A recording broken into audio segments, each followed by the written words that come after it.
The Dundas Blues go into this season with their hopes high and hearts full, with a revamped roster, an incredible core group returning, and a tough and gritty community behind them. This season will be one to remember.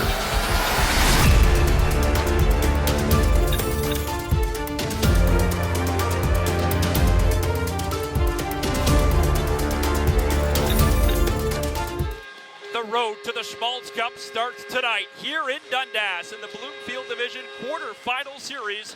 The 8th seed Port Dover Sailors roll into town to take on the top seed Dundas Blues. Prior to puck drop, we had a chance to catch up with the captain of this year's Blues, Spencer Marler, to talk about how he's feeling heading into puck drop. Regular season in the books. What's the atmosphere like in the locker room heading into the postseason? We're super excited. You know, we've been looking forward to this the whole regular season. You know, tonight's step one in a big journey, so we're really excited. Obviously, it's important to start at home and it's important to start strong. How important is Game 1 tonight?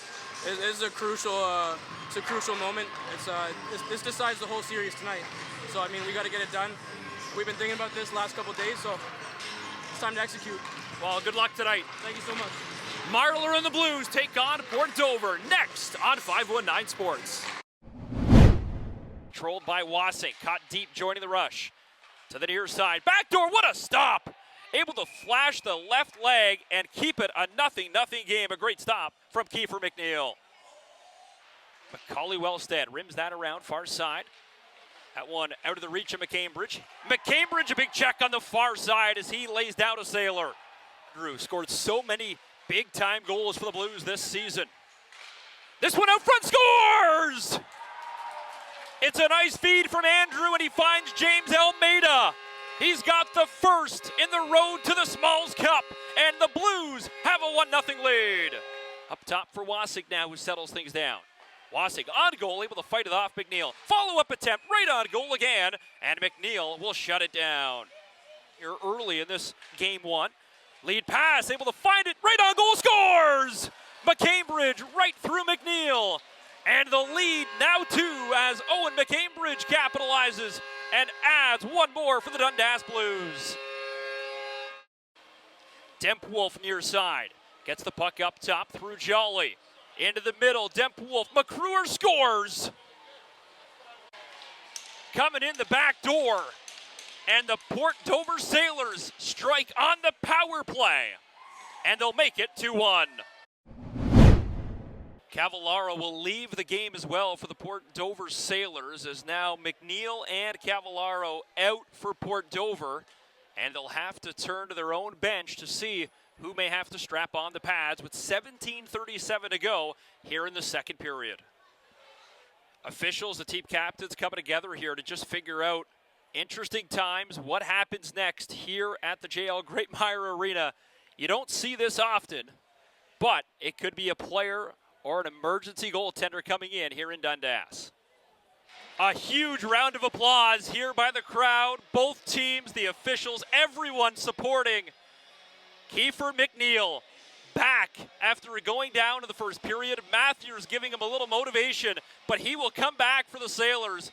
Definitely in a lot of pain, but he will play the goal for the Port Dover Sailors. Picked up Phibbs. Lead pass, that's going to get out of the reach, and it'll be controlled by Vanden Heuvel. Nice pass, Vanden Heuvel to Purgentile. Here comes Purgentile in, scores! What a feed from Vanden Heuvel, who collects a nice apple, and Purgentile, far side, will make it 3-1. And across the line, Jolly on goal. DeGelinardo steers it into the far corner. High chip, this one out to center. And it's played back, 2-on-1 now. Andrew has Almeida. Andrew, the shot, scores. Cale Andrew, far side, and makes it 4-1. And coming in, as that'll be it, they will turn the net over to Miles Stock, who will wear number 35. And the goaltender will get an ovation here as McNeil heads off, and everybody salutes the starting netminder, and now the Port Dover Sailors will turn it over to number 35, a.k.a. Miles Stock, who makes his junior debut in goal. Face off, far side here on the Blues power play. First shot on goal, and Stock will hold on, and he records his first junior C save.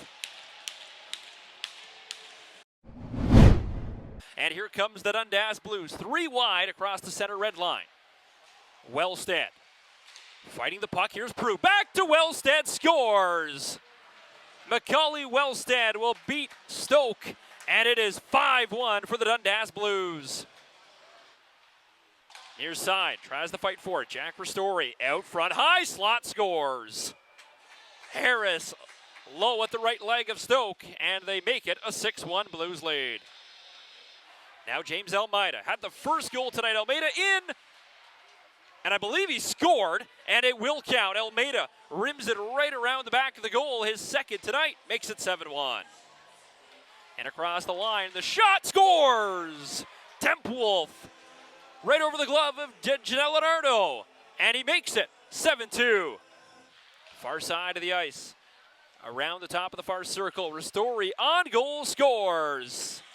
Don't believe it got tipped, so it'll be Jack Ristori, the goal, who makes it 8-2. Rimmed around the boards near side. Controlled by the Blues. Nice touch pass, scores. Van den Heuvel, far side. And he adds one more for the Dundas Blues with 75 seconds left in the third. The Dundas Blues will take game one, a final score of 9-2 on home ice. Getting set for game 2 and 3 in Port Dover. 8 different goal scorers. Almeida a pair, and Ben Giuliano will get the game win in goal for the Dundas Blues. A final score of 9-2. A night to remember, though, for Miles Stoke. He comes in relief. The left winger on the fourth line stops 5 in a row as the Dundas Blues will pay a lot of respect for number 35. Trades his stick for the goaltender pads. With Ben DiGianardo, the goaltender for the Dundas Blues, what a night here at the jail, Great Meyer. Respects for the player that comes in, of course. Both goaltenders come in, both leave. Talk about what it's like at the other end of the ice, just battling through that, and how much respect you have for those both goaltenders. Yeah, they both came back, tried to battle through some injuries there, and then they had that player come in net, and it's extremely hard. You know, I've switched some equipment with my players sometimes in practice, and it's kind of hilarious how bad they are. So he did a great job. He's making some saves. Same with the 2 guys that went back in. So it's a lot of respect to them to fight through that.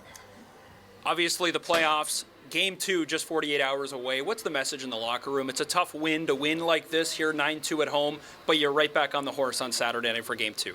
Yeah, we definitely could have played better too. I think we had a lot more in us. So we're just going to reset, take the win, and keep going on.